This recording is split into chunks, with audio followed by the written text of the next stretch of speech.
দর্শক, একদিন আগে আমাদের প্রধান উপদেষ্টার প্রেস সেক্রেটারি শফিকুল আলম তিনি তার বক্তব্যে বলেছিলেন যে ভারত থেকে প্রত্যার্পণের তালিকায় সাবেক স্বরাষ্ট্রমন্ত্রী আসাদুজ্জামান খান কামাল এক নম্বরে রয়েছে। অর্থাৎ আসাদুজ্জামান খান কামালকে দিয়েই ফেরানোর পথ শুরু করছে, অর্থাৎ ফেরানোর যে ধারাবাহিকতা বিদেশ থেকে সেই ধারাবাহিকতা শুরু করছে। প্রধান উপদেষ্টার প্রেস সেক্রেটারির সেই বক্তব্যের একদিন পরেই উল্টো বক্তব্য দিলেন বাংলাদেশের পররাষ্ট্র উপদেষ্টা। তাহলে কি সরকারের মধ্যে বড় ধরনের সমন্বয়হীনতা কাজ করছে? পররাষ্ট্র উপদেষ্টা বললেন যে এই ব্যাপারে তার কাছে কোনো তথ্য নেই।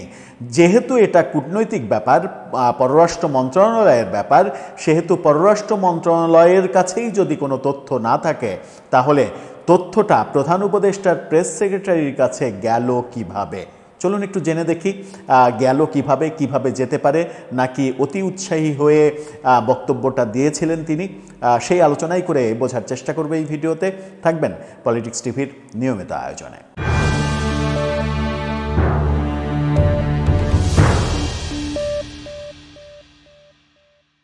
দর্শক, ভারতের কাছ থেকে আমাদের সাবেক প্রধানমন্ত্রী শেখ হাসিনা, সাবেক স্বরাষ্ট্রমন্ত্রী আসাদুজ্জামান খান কামাল দুইজনকে ফেরত চেয়ে আবারও চিঠি দিয়েছে বাংলাদেশ। সেই চিঠিকে ভারত কোনো গুরুত্ব দিচ্ছে না।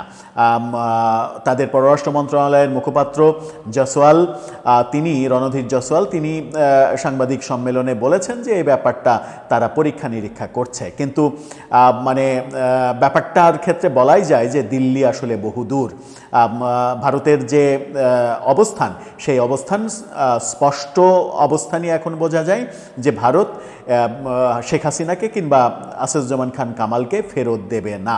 কিন্তু আমাদের প্রেস সেক্রেটারি, প্রধান উপদেষ্টার প্রেস সেক্রেটারি, তিনি একদিন আগে বললেন যে আসাদুজ্জামান খান কামালকে দিয়েই প্রত্যার্পণ শুরু করা হবে।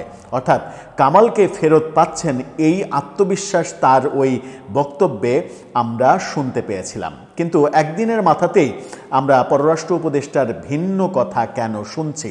কি বলছেন তিনি? আরটিভির শিরোনামটা দেখলেই বুঝতে পারবেন। বলা হচ্ছে, কামালকে দিয়ে প্রত্যার্পণ শুরুর বিষয়ে যা বললেন পররাষ্ট্র উপদেষ্টা। কি বললেন?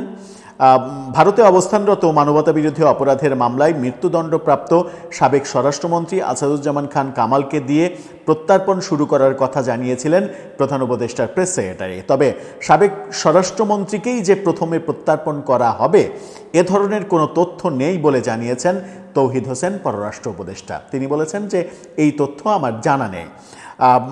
প্রেস ক্লাবে একটা অনুষ্ঠানে তিনি এই কথা বলেছেন। পররাষ্ট্র উপদেষ্টা বলেছেন যে কামালকে যে প্রথমে প্রত্যার্পণ করা যাবে কিংবা হবে এ ধরনের কোনো তথ্য আমার কাছে নেই, অফিসিয়াল কোনো তথ্য জানা নেই।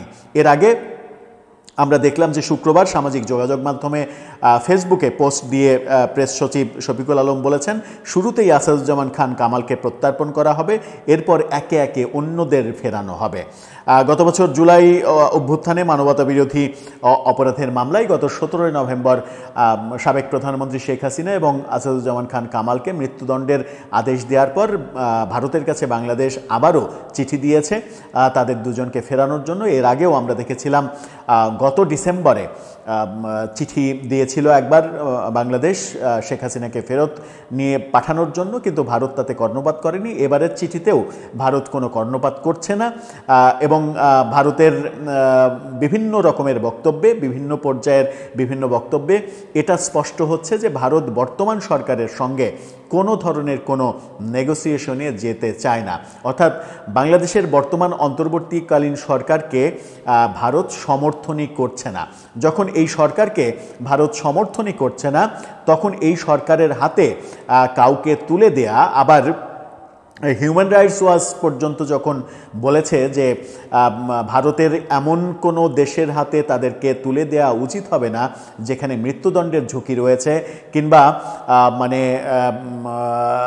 বিচার ব্যবস্থা বিতর্কিত বিচার ব্যবস্থা, কিংবা কি বলবো যে অধিকার বঞ্চিত হওয়ার মতো বিচার ব্যবস্থা, বিচারিক প্রক্রিয়া, বিতর্কিত বিচারিক প্রক্রিয়া যেখানে চলতে পারে সেরকম জায়গায় তাদেরকে ঠেলে দেয়া ভারতের উচিত হবে না, এরকম একটা মন্তব্য হিউম্যান রাইটস ওয়াচ কিন্তু 17 নভেম্বর শেখ হাসিনা এবং কামালের মৃত্যুদণ্ডের পরের যে বিবৃতি, সেই বিবৃতিতে বলেছিল। সেই বিবৃতিতে হিউম্যান রাইটস ওয়াচের এই বক্তব্যটা ভারতের অবস্থানকে আরও বেশি পোক্ত করে দিয়েছে, শক্ত করে দিয়েছে। ভারত বর্তমান সরকারকে স্বীকৃতি দিতে চায় না এবং ভারত বিভিন্ন সময়ে বিভিন্নভাবে কখনো সেনাপ্রধান, কখনো প্রতিরক্ষা মন্ত্রী, কখনো পররাষ্ট্রমন্ত্রী, কখনো পররাষ্ট্র মন্ত্রণালয়ের মুখপাত্র রণধীর জয়সওয়াল বিভিন্নভাবে বলার চেষ্টা করেছেন যে ভারত বাংলাদেশে এই মুহূর্তে চাই যত দ্রুত সম্ভব অবাধ, সুষ্ঠু এবং অংশগ্রহণমূলক ইনক্লুসিভ নির্বাচন, যে নির্বাচন সমস্ত দলকে নিয়ে হবে, সেরকম একটা নির্বাচনের মাধ্যমে একটা নির্বাচিত সরকার দেখতে চাই। সেই নির্বাচিত সরকারের সঙ্গে কাজ করার ব্যাপারে ভারত অপেক্ষা করছে। তার মানে এই সরকারকে ভারত মেনে নিচ্ছে না এবং এই সরকারের হাতে কাউকে তুলে দেওয়ার যে আলোচনা, সেই আলোচনায় ভারত যেতে চায় না।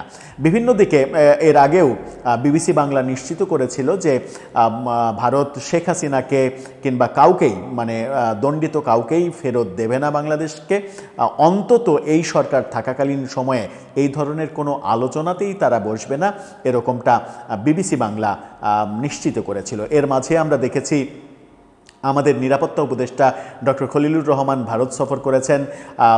ওখানকার নিরাপত্তা উপদেষ্টা অজিত দোভালের সঙ্গে মিটিং হয়েছে, দ্বিপাক্ষিক মিটিং হয়েছে। এরপরে আমরা কাতারে দেখলাম যে বহুমুখী মিটিং হতে, সেরকম খবর গণমাধ্যমে আসলো।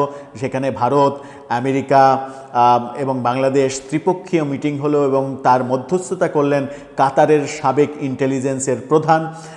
এবং এই সাবেক ইন্টেলিজেন্স প্রধান যখন মধ্যস্থতা করলেন, যিনি কিনা অনেক বড় বড় এরকম মেকানিজম করার অভিজ্ঞতা রাখেন, সেই কারণেই নানা দিক থেকে নানা রকমের প্রশ্ন আসছে যে ভারত কোনোভাবেই বর্তমানের এই সরকারকে মেনে নিচ্ছে না কিংবা মেনে নিতে চায় না এবং নানাভাবে আমাদের সরকারের উপরে চাপ তৈরি করতে চায়।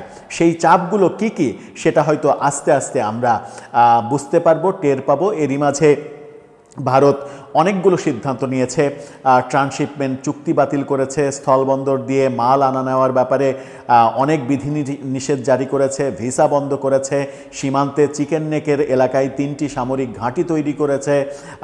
বাংলাদেশের প্রধান উপদেষ্টাকে ভেবে চিনতে কথা বলার জন্য তাদের প্রতিরক্ষা মন্ত্রী বক্তব্য দিয়েছেন। সব মিলিয়ে আমার মনে হয় না যে ভারত খুব একটা ভালোভাবে বাংলাদেশের সঙ্গে বর্তমানের এই সম্পর্কটাকে দেখছে। যখন সেটাই হচ্ছে, তখন এই যে আমরা দেখলাম যে পররাষ্ট্র উপদেষ্টা যখন বলছেন যে কামালকে দিয়েই প্রত্যার্পণ শুরু হবে, এরকম কোনো তথ্য আমার কাছে নেই।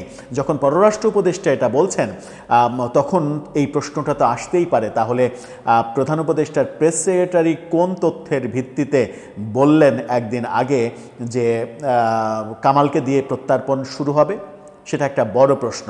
নাকি পররাষ্ট্রমন্ত্রীকে ডিঙিয়ে প্রধান উপদেষ্টার প্রেস সেক্রেটারির কাছে অনেক তথ্য, পররাষ্ট্র বিষয়ক অনেক তথ্য যাচ্ছে, যেখানে পররাষ্ট্র উপদেষ্টা খুব একটা পেরে উঠছেন না। পররাষ্ট্র মন্ত্রণালয়ের কাজ কি তাহলে অন্য কেউ করছেন কিংবা অন্য কোনোভাবে করাচ্ছেন প্রফেসর ইউনূস? এই প্রশ্নগুলোও আসছে। পররাষ্ট্র উপদেষ্টাকে নিয়ে অনেক দিন থেকেই অনেক কথা হচ্ছে।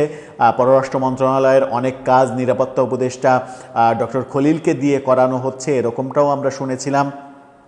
বিশেষ করে করিডোর বিষয়ে যখন পররাষ্ট্র উপদেষ্টা ওপেনলি বলেছিলেন যে করিডোর দেওয়ার কথা চিন্তাভাবনা হচ্ছে, তারপর থেকে সরকার যে বিতর্কিত অবস্থায় চলে গেল। তারপরে আমরা বিভিন্নভাবে শুনেছিলাম যে উপদেষ্টা পরিষদে পররাষ্ট্র উপদেষ্টাকে নানাভাবে নানা কথা শোনানো হয়েছে এবং এক ধরনের তাকে নিষ্ক্রিয় করে রাখার ব্যাপারও বেশ কিছুদিন আমরা দেখেছিলাম। তাহলে কি অনেক তথ্যই পররাষ্ট্র উপদেষ্টা জানছেন না? যেটা প্রেস সেক্রেটারি জানছেন সেটা তিনি জানছেন না? নাকি প্রেস সেক্রেটারি একটু অতি আত্মবিশ্বাসী হয়ে নিজের মতো করে বলেছিলেন যে শেখ হাসিনাকে দিয়ে না হলেও কামালকে দিয়ে আমরা শুরু করব এবং তাকে ফিরিয়ে এনে রায় কার্যকর করব? গলদটা কোথায়? শুভঙ্করের ফাঁকিটা কোথায়? দর্শক, আপনি যদি সেটা ধরতে পারেন, সেটা জানিয়ে লিখতে পারেন আমাদের কমেন্ট বক্সে।